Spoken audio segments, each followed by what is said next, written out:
한국철도기술연구원에서 그 열차 제어 통신 연구실장을 담당하고 있는 윤용기입니다.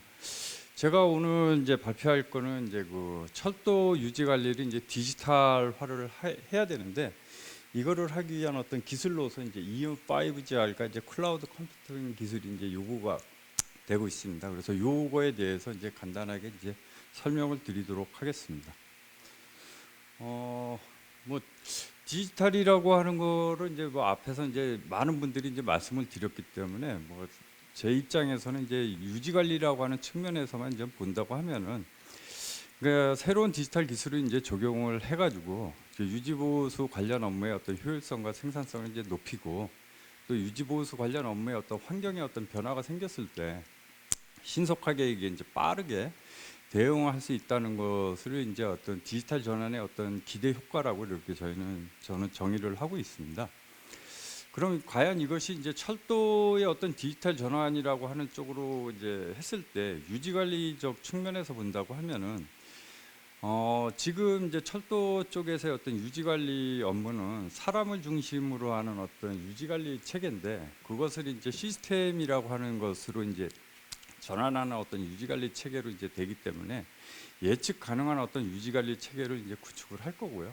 그 유지 관리 체계가 이제 구축되기 위해서는 이제 그 IoT라고 하든지 아니면 사이버 보안, 이러한 부분에 대한 그 기초적인 부분도 같이 이제 수반돼야 된다, 이렇게 이제 보고 있습니다. 그럼 철도 유지 관리에 있어서 어떤 디지털 전환이라고 이렇게 본다고 하면은, 그 앞에서 이제 말씀드린 것처럼 철도에도 이제 여러 분야가 있습니다. 그 여러 분야에서 방대한 양의 어떤 데이터가 이제 생성이 되는데, 그 생성되는 정보를 이제 어떻게든 이제 연결을 해야 되는데, 그 연결하는 부분은 이제 누가 담당을 해야 되느냐, 이제 이런 것이 이제 키가 되겠습니다. 저희 입장에서 제가 보기에는 이제 뭐 LTR이라고 하는 것도 있지만 5G를 이제 중심으로 한 유무선 통신 체계를 좀 구축을 해야 된다는 것이 이제 필요하다고 보고 있고요. 두 번째로는 이제 결국은 유지 관리 체계 자체가 이제 효율적으로 지금 이루어져야 되는데, 그 효율적으로 어떻게 이제 구성을 할 거냐, 그거는 결국은 클라우드라고 하는 것을 이제 활용해서 이제 진행이 될 수밖에 없지 않겠나, 이렇게 좀 판단을 하고 있습니다.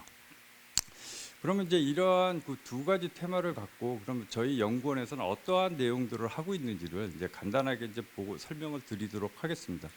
첫 번째로는 이제 그 EM5GR에 대한 어떤 핵심 기술하고 표준 기술 개발에 대해서 간단하게 이제 설명을 드리겠습니다.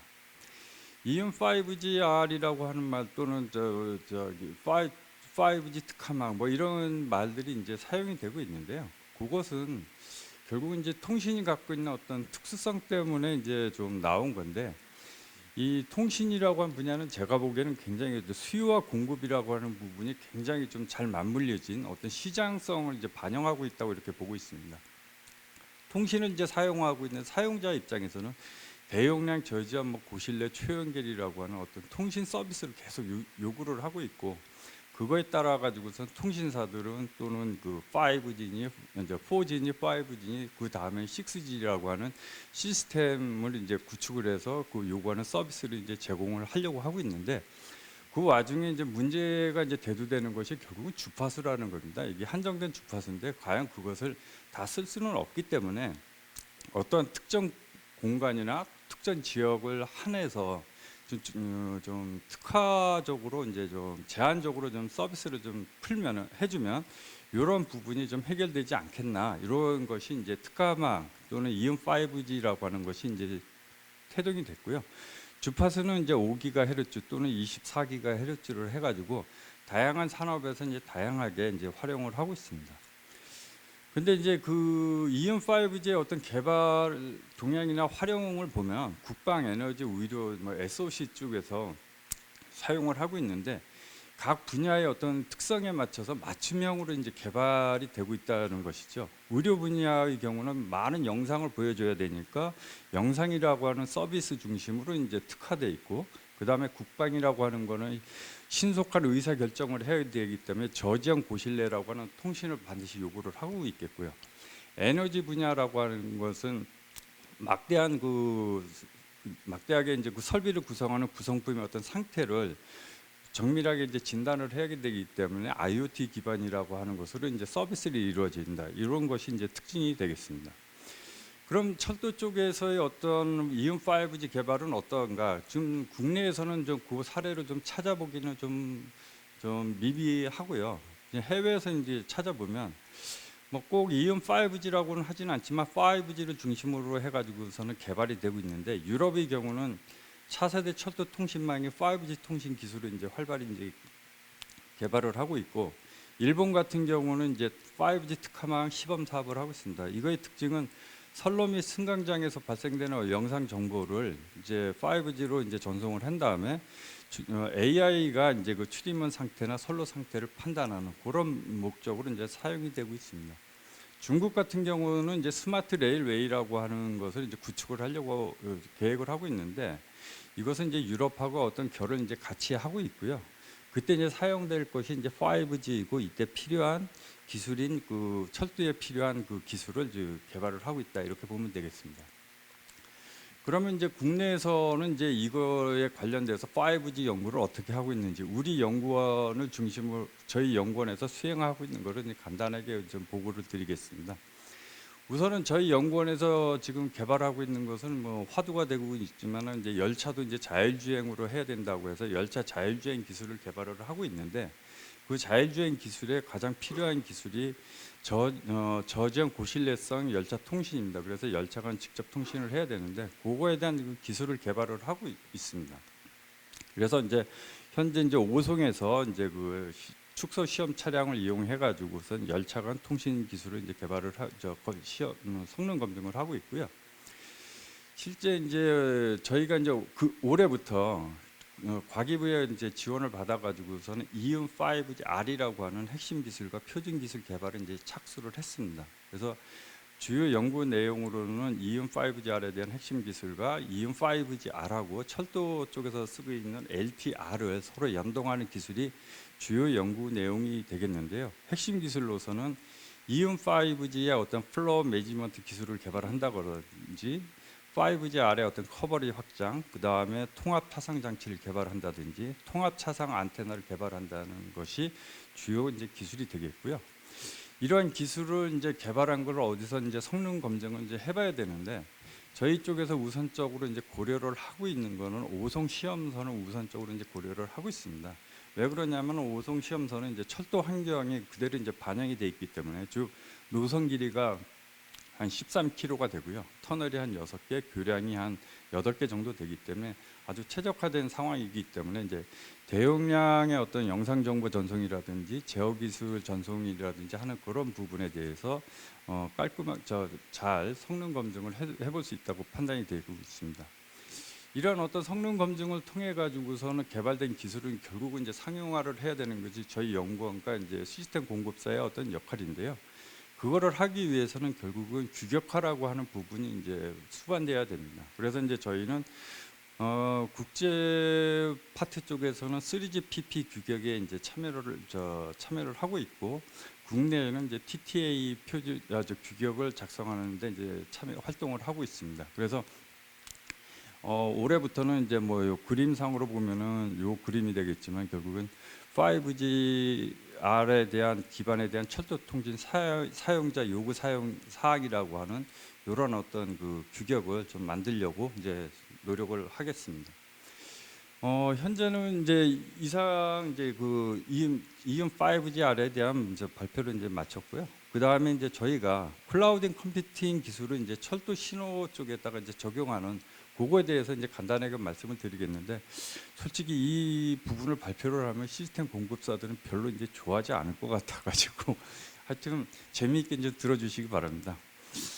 이 철도 신호용 클라우드 컴퓨터 플랫폼이라고 하는 거는 뭐 이제 이 구조적으로 보시면은 이 일반 클라우드 구조랑 같습니다. 선로에 있는 모든 신호 장치에서 생성되는 정보가 이 중앙이 클라우드로 집중화돼서 중앙에서 연산을 한 다음에 다시 선로변으로 내려오는 어떤 지정 체계인데 이 클라우드 체계를 씀으로 인해서 이제 기존 신호 설비를 이제 개량할 때는 굉장히 어떤 좋은 점이 있는 게 뭐냐면 기존에 저희가 뭐 KRTCS나 KTCS를 개발을 할 때는 그 뭐 궤도 회로를 없앤다, 뭘 없앤다, 뭐 그런 하다 보니까 좀 공급사들 입장에서는 좀 네거티브한 그런 거가 됐지만 가능한 한 요 클라우딩을 할 때는 현장에 있는 설비는 가능한 다 이제 활용한다 이제 그런 거고요.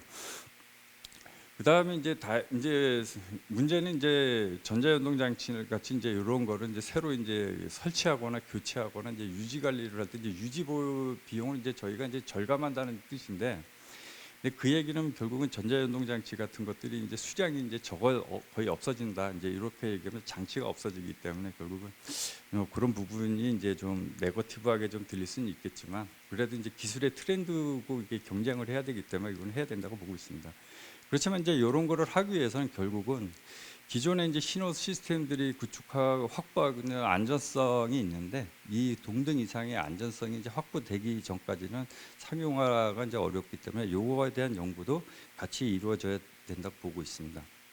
그럼 과연 그 클라우딩 컴퓨팅 기술을 철도 신호 쪽에 이제 적용하고 있는 사례를 보면 유럽하고 중국 쪽에 좀 저희가 이제 모니터링 해보니까 이제 잡히는데, 유럽은 지금은 이제 그 철도 신호 설비 중에서도 이게 연동 장치, 그 열차의 진로를 제어하는 장치를 지금 클라우드로 이제 구현을 했습니다. 그래서 구현을 해가지고 지멘스하고 이제 탈레스가 개발을 했는데, 스위스하고 오스트리아에서 이제 시범적으로 이제 운영을 하고 있습니다. 그래서 아마 검증이 되면 이제 한산선 구간에서 이제 본격적으로 이제 핵심 메인 라인 쪽으로 이제 전환되지 않을까 그렇게 이제 예측을 하고 있고요. 중국 쪽은 아직은 그 관제 쪽이나 이제 철도 물류 이런 쪽으로 좀 포커스를 맞추고 있다 이렇게 좀 분석이 되고 있습니다. 그러면 이제 이러한 어떤 추세에 맞춰서 과연 이제 저희 연구원에서는 이제 어떤 일을 하고 있는가 이렇게 보면, 저희도 결국은 이 클라우딩 연구를 이제 하고 있습니다. 신호용으로. 지금 신호용에서는 하고 있는 거가 전자 연동 장치를 대상으로 해가지고 우선 저희가 이제 그 하고 있는데요. 현장에 있는 이제 설치되는 인베디드 하드웨어를 결국은 이제 가상의 어떤 시스템으로 이제 구현을 해가지고서는 그 클라우드에다가 이제 프로그램을 얹혀서 이제 구현을 하는 건데요. 현재 저희가 지금 하고 있는 단계는 신호 설비 대상 선정에서부터 클라우드 환경 구축이라고 하는 부분까지는 저희가 이제 수행을 했고, 현재 올해에는 가상 모델 개발이라든가 그 연동 로직 소프트웨어 이식이라든지 하는 과정을 지금 저희가 진행을 하고 있습니다. 그래서 이제 이거를 하기 위해서 저희가 이제 주요 연구 테마로 잡고 있는 거는 클라우드 기반 연동 개발 사양서를 이제 기본적으로 작성을 해야 되겠고요. 이 현장에서 올라오는 정보를 저희 클라우드까지 올리기 위해서는 이제 현장 장비가 필요합니다. 그래서 엣지라고 하는 현장 제어기를 이제 개발하고 하는 것. 그 다음에 이제 현장과 클라우드까지 올라갈 때 정보를 이제 표준화를 하기 위해서는 프로토콜이 필요한데, 그거에 대한 개발 등을 이제 개발을 이제 주요 아이템으로 해서 하고 있습니다. 지금 그 연동 장치를 예를 들었는데, 이제 연동 장치 예를 든다고 하면 지금 이제 연동 장치가 만약에 뭐 특정역의 연동 장치가 이제 노후화된다고 하면 연동 장치 이제 하드웨어를 이제 다 교체를 해야 되는 상황 작업을 해야 됩니다. 그런데 이제 클라우드 이제 그렇게 해야 되고, 만약에 이제 연동 그 기존 노선이 개량이 된다거나 연장이 되면서 연동력이 추가가 되면 이런 연동 장치를 이제 추가로 이제 설치를 해야 됩니다. 그렇지만은 이제 클라우드 쪽으로 이제 저희가 전화를 한다고 하면은 우선은 이제 그 연동력이 오래됐다고 해가지고서는 소프트웨어가 노후화가 되는 건 아니기 때문에 그 노후화에 대한 부분은 없어지는 거고요. 단지 이제 연동력이 이제 추가가 된다고 하면 그 추가된 연동력에 대한 연동 프로그램을 요 클라우드에 이제 설치하면 간단하게 이제 되기 때문에 연동 프로그램 입장에서는 굉장히 간단하게 이제 구현된다 하는 것이 이제 장점이 되겠습니다. 예. 그래서 이제 저희는 통신 체계 개발은 뭐 5G 기반에 대한 그 통신 기술, 그 다음에 이음 5G망에 대한 기술, 그 다음에 6G 기반에 대한 기술을 2030년까지 이제 연속적으로 이제 진행을 할 거고요.